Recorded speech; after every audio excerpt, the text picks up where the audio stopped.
Waitress ignored poor black customer. Then the owner walked in.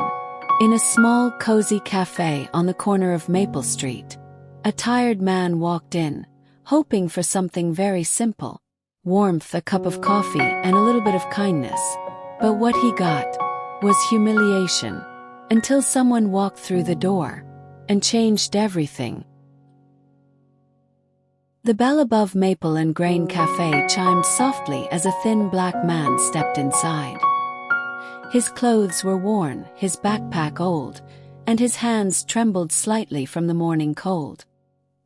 He found a quiet corner table and sat gently, as though apologizing for existing.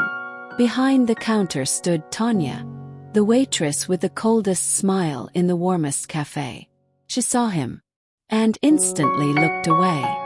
No greeting, no menu, no service, just silence. Minutes passed. 15. Tanya served everyone, except him. She walked past his table, past his hopeful eyes, past his empty cup, as though he wasn't there. A teenage busboy named Eli noticed. He frowned each time Tanya ignored the man. Finally he whispered, "Why won't you serve him?" Tanya scoffed. "He's not buying anything. People like that only come to sit and warm up. He'll leave." Eli clenched his jaw but stayed quiet. He was new. Tanya wasn't. After nearly an hour, the man finally gathered the courage to approach the counter. "Ma'am," he said softly, "I would like a cup of coffee. I have the money." Tanya barely looked at him. "1 second," she snapped. 1 second turned into another 10 minutes. He gently placed a few crumpled bills on the counter. Tanya pushed them back with 2 fingers. "We don't accept torn money. And we're full right now. You can't take up space." The man swallowed hard. "Okay, I understand." He didn't defend himself. He didn't raise his voice. He simply put the money back into his pocket and turned toward the door.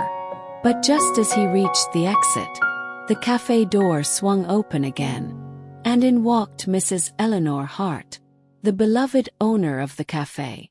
She immediately noticed the man's broken expression. Then she saw Tanya. Then she saw the empty, untouched table. Her voice cut through the room. "How long has this gentleman been waiting?" Tanya stuttered. "Oh, he just came in." Eli dropped a fork loudly, unable to hold in his disbelief.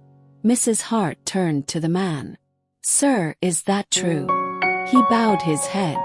"I don't want trouble. I just needed a warm drink. I can leave." Mrs. Hart stepped forward. "No. You will sit. You will eat. And your meal is on the house." The cafe went silent. Tanya went pale. Mrs. Hart led the man back to his table. She poured him water herself, brought him a steaming cup of coffee, placed the menu gently in front of him. Then she marched to the back. "Tanya, my office. Now." 5 minutes later, Tanya stormed out crying, grabbed her purse, and left the cafe for good. Mrs. Hart returned to the counter, her voice steady. "This cafe serves human beings. All human beings.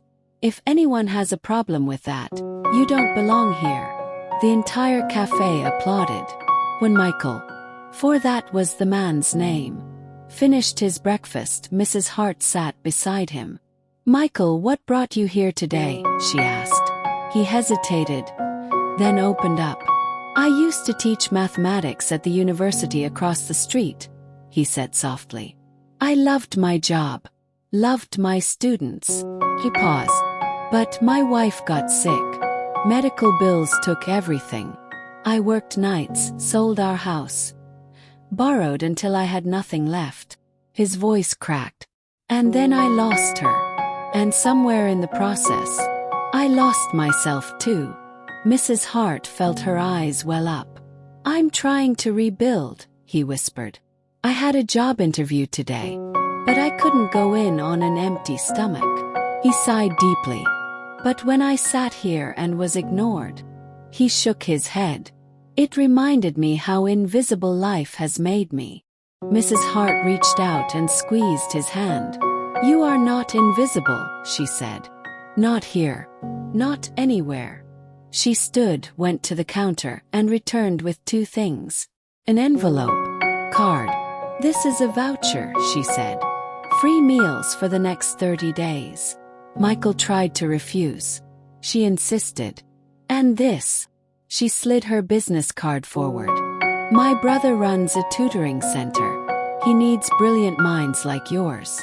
Call him today. Michael broke down in tears. Quiet, shaking sobs of relief and gratitude. The next day, Michael returned. Cleaner, brighter, and standing taller.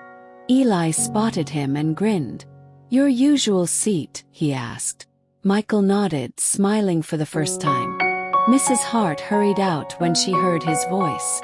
Well, she asked, unable to hide her excitement. How did it go? Michael's eyes glistened. I got the job. The cafe erupted in applause once again. This time louder, warmer, and filled with hope. Michael sat down for breakfast, brought proudly by Eli. And for the first time in a very long time, he felt seen. Moral justification. A single act of kindness can restore a life.